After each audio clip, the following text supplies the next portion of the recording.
भगवान पूरी मथुरा को व्यवस्थित करके उज्जैन पढ़ने के लिए गए सांदीपनी गुरुकुल, और वहां सांदीपनी उपाध्याय से भगवान ने संपूर्ण वेद अध्ययन किया। वहीं पर ठाकुर जी को एक मित्र मिले, उनका नाम सुदामा, जिनकी कथा हम कल सुनेंगे। सुदामा जी महाराज से भेंट हुई। ठाकुर जी लौट करके वापस आए। भगवान का मुंडन हो गया था विद्यालय में, चौड़ी चोटी रखी ठाकुर जी ने, बढ़िया लंबी शिखा ठाकुर जी ने धारण की। लौट करके आए। ठाकुर जी अब राजकुमार हैं मथुरा के। ठाकुर जी के चेहरे पर वो नूर नहीं है, वो प्रसन्नता नहीं है। क्यों? ब्रज की बड़ी याद आती है। अपने कक्ष की खिड़की में से केवल वृंदावन को देखते रहते हैं ठाकुर जी। परसों की कह के गए, बरसों हो गए, वृंदावन नहीं गए। आज ठाकुर जी बहुत याद कर रहे थे, और आज ही देवकी मैया ने मन में विचार कियो, मेरो लाला इतना बड़ा होगा, आज तक अपने हाथ से भोजन नहीं पवाया, आज मैं अपने हाथ से पवाऊंगी। बलराम जी से पूछा, लाला को कहा का पसंद है, जल्दी बता। बोले मैया लाला को तो एक ही चीज पसंद है। बोले कहा, रोटी के बीच में मक्खन धर दो, वहां मैंने एक मिश्री डाल दो, वो खवाए दो, वही लाला को प्रिय लगे। यशोद आज देवकी मैया ने 56 भोग बनाए, परंतु एक किनारे में माखन मिश्री सजाई के अपने हाथ से लेके जा रही हैं। आज अपने लाला को पहली बार अपने हाथ से प्रसाद पवाने के लिए। लाला चल आजा, मेरे हाथ से प्रसाद पा ले। ठाकुर जी हाथ धो के आए, बैठ गए। देवकी मैया को पूर्ण प्रेम देना चाह रहे हैं ठाकुर जी। देवकी मैया ने जैसे ही थाल सामने रखा, थाल में ठाकुर जी देख रहे हैं कौन कौन सी सब्जी बनी है। अच्छा मैया तेने बनाई? जैसे ही ठाकुर जी की दृष्टि पड़ी माखन पे, नेत्र बंद हो गए। यशोदा मैया की याद फिर आने लगी ठाकुर जी को, अश्रु गिरने लगे। देवकी मैया अपने हाथ में कवल लेके बैठी, बोले लाला मुंह खोल, खवाऊं तो को। ठाकुर जी इतने रोए, रो करके दौड़े और बलराम जी से जाकर के लिपट गए। बलराम जी भी रोने लगे, ठाकुर जी भी रोने लगे, देव की मैया भी रोने लगी। वसुदेव जी से जाके बोली, देखो ना, समझाओ कृष्ण को, बहुत रोता है। तब वसुदेव जी ने कहा, हमारो इतना अधिकार ना है, हम तो जाने भी ना है कन्हैया को कहा अच्छो लगे कहा बुरो लगे। अगर कन्हैया को सखा उद्धव जाके समझाएगा तो शायद मान जाए। वसुदेव जी ने उद्धव जी से कहा, तुम कृष्ण को समझाओ ना, बहुत रोता है। उद्धव जी महाराज कौन है बंधुओं? बृहस्पति के शिष्य हैं, बुद्धि में बहुत प्रबल हैं, ज्ञानी नाम अग्रगण्यम, यदि कह दिया जाए तो कोई अतिशयोक्ति नहीं। वृष्णी नाम प्रवरो मंत्री कृष्णस्य दैतः सखा, शिष्यो बृहस्पतिर साक्षात उद्धवो बुद्धि सत्तमा। बहुत विद्वान है उद्धव जी। उद्धव जी गए, ठाकुर जी को कक्ष में लेके अंदर से किवाड़ बंद की। ये परब्रह्म है। पूरे विश्व को ठाकुर जी आप सिखाते हैं कि चीज से डी अटैच होना सीखो, व्यक्ति किसी चीज में आसक्ति मत रखो, किसी वस्तु से आसक्त मत हो। और ये परब्रह्म की दशा देख रहा हूं मैं, जिसकी भ्रगुटी पर तीनों लोग नाचते हैं, आज वो उन गंवार ब्रजवासियों के लिए रो रहा है।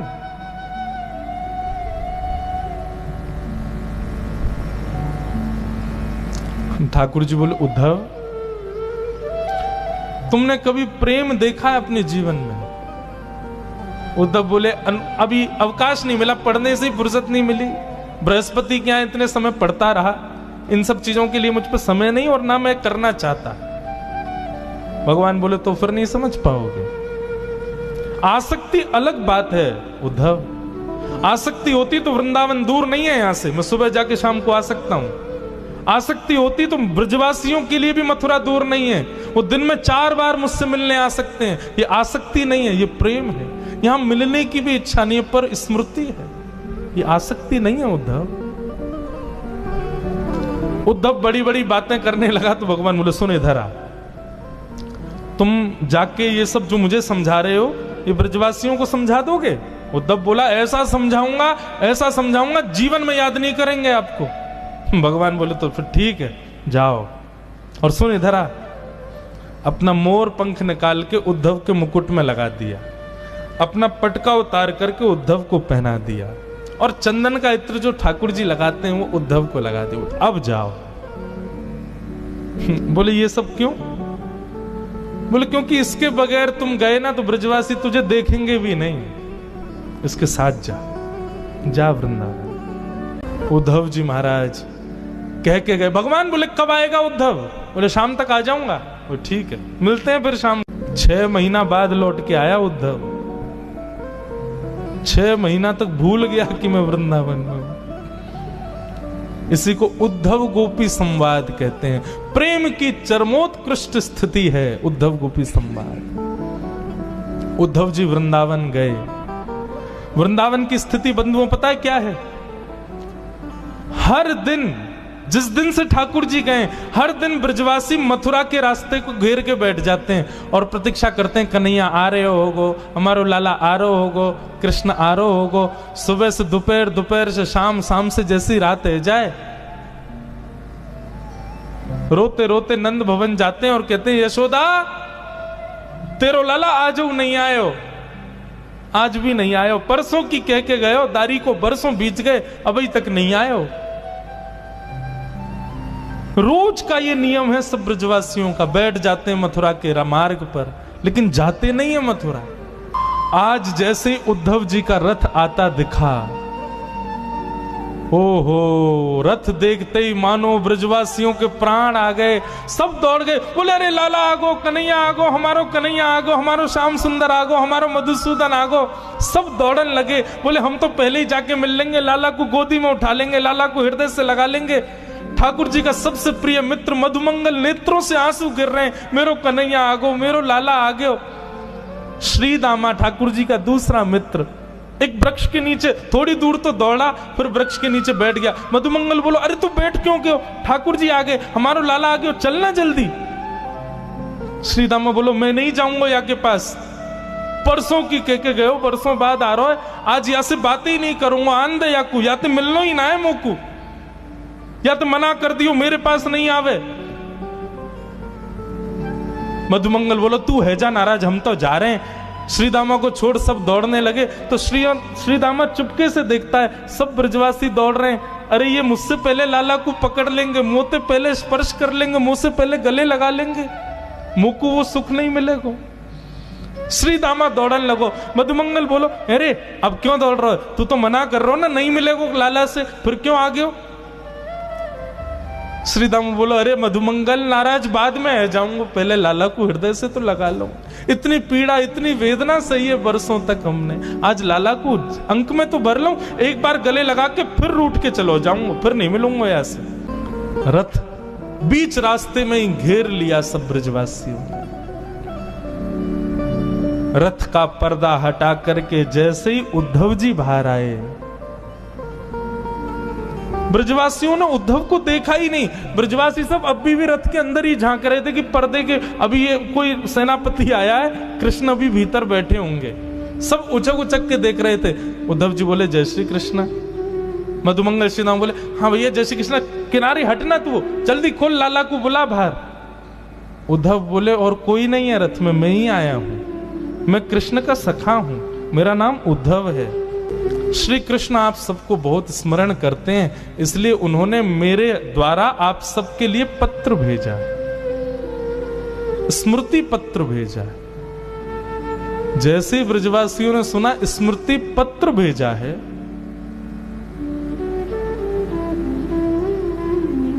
ब्रजवासी बोले वाह कन्हैया वाह, मान गए तेरे प्रेम को। वर्षों तक आयो नहीं, परसों को वादो करके, वर्षों बाद याद आई तो सखा भेज दियो स्मृति पत्र के संग।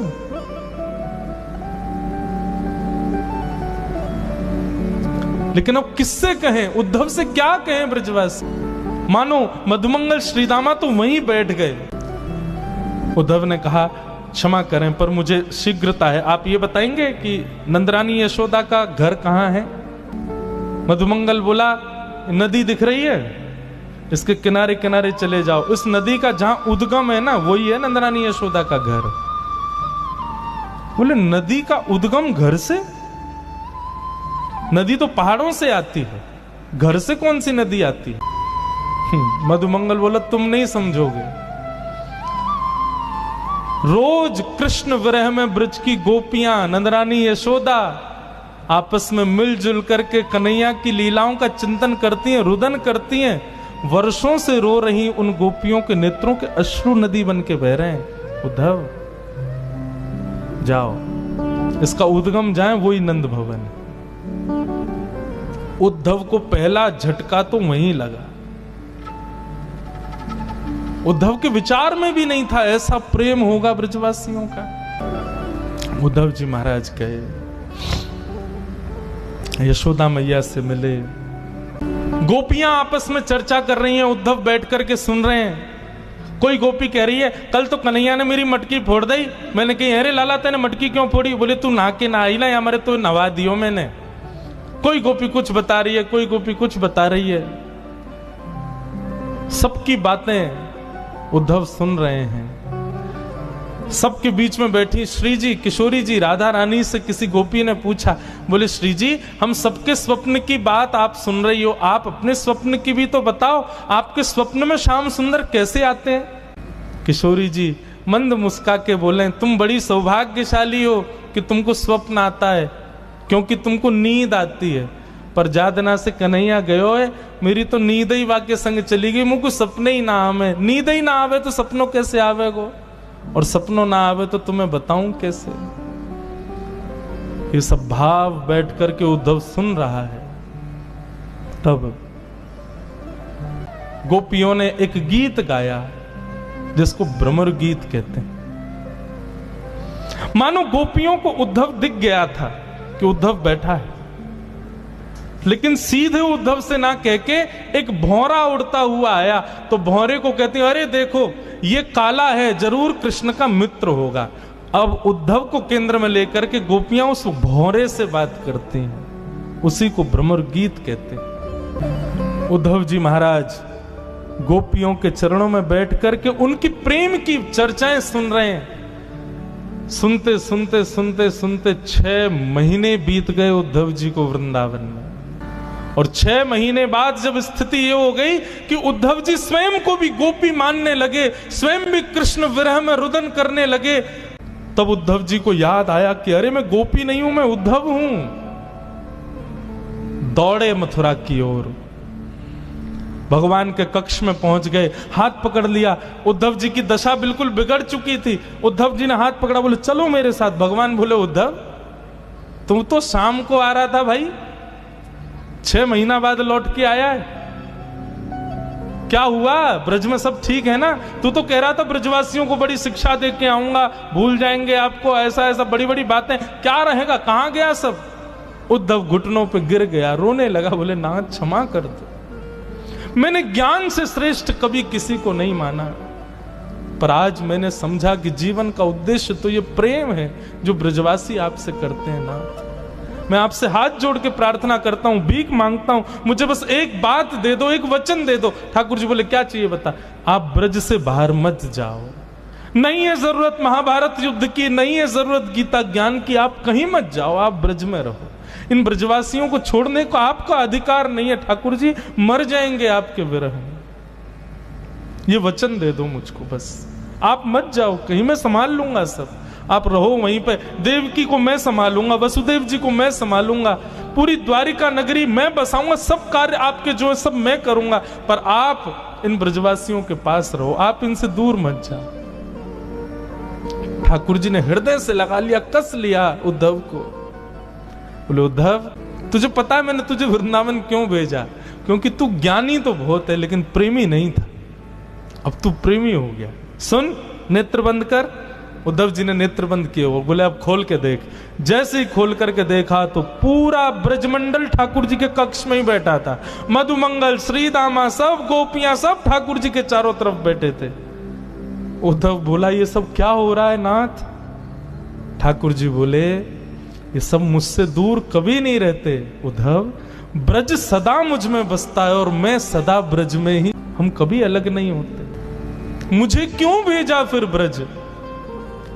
ठाकुर जी बोले केवल प्रेम सिखाने के लिए। क्योंकि आगे की यात्रा में तू मेरे साथ रहने वाला है। तू ज्ञानी तो बहुत है, प्रेमी नहीं है, इसलिए प्रेम पढ़ाने के लिए।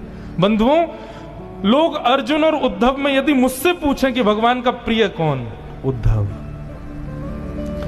अर्जुन को तो भगवान ने पढ़ाया था महाभारत में, लेकिन उद्धव की ट्यूशन टीचर तो हमारी श्री राधा रानी है, हमारी ब्रज की गोपियां, उन्होंने पढ़ाया, ब्रजवासियों ने सिखाया उद्धव को। अद्भुत है उद्धव। उद्धव के विषय में भगवान कहते हैं वो मैं ही हूं, वो मुझसे अलग नहीं है। यदि कभी तुमको उद्धव मिल जाए तो यही समझना श्री कृष्ण है, उसको प्रणाम कर लेना। और ये बात कब लागू? वृंदावन से आने के बाद उद्धव का वो निर्माण हुआ। ठाकुर जी कहते हैं ये मेरा ही स्वरूप, मेरा ही तदनुरूप। उद्धव जी महाराज यमुना जी के तट पर गए और अपना आंचल, अपने वस्त्र के पल्लू को फैला करके उद्धव जी महाराज विधाता से कहते हैं, हे विधाता, आप पूरी सृष्टि को बनाते हो, आप सबके कर्म के अनुसार उसको दूसरा जन्म देते हो। ये उद्धव आपसे प्रार्थना करना चाहता है, मेरे सत्कर्मों के फलीभूत यदि आप मुझे पुनर्जन्म देना चाहते हो, मेरी एक ही इच्छा है, मेरा जप, नियम, तप, साधन, भजन, सबसे मुझे एक ही वरदान चाहिए कि मुझे अगला जन्म इस वृंदावन में देना। और एक और बात, मुझे मानव मत बनाना, एक वृक्ष बनाना। और वो वृक्ष भी कोई बहुत वृहद बड़ा नहीं, छोटा सा कोई पौधा मुझे बना देना, ताकि जब जब भी हवा चले इन ब्रजवासियों की, इन प्रेमी गोपिकाओं की चरण रज उड़ उड़ करके मुझे सनाती रहे, मैं सदा उस ब्रजरज में तल्लीन रहूं नाथ। बस यही मेरी प्रार्थना है।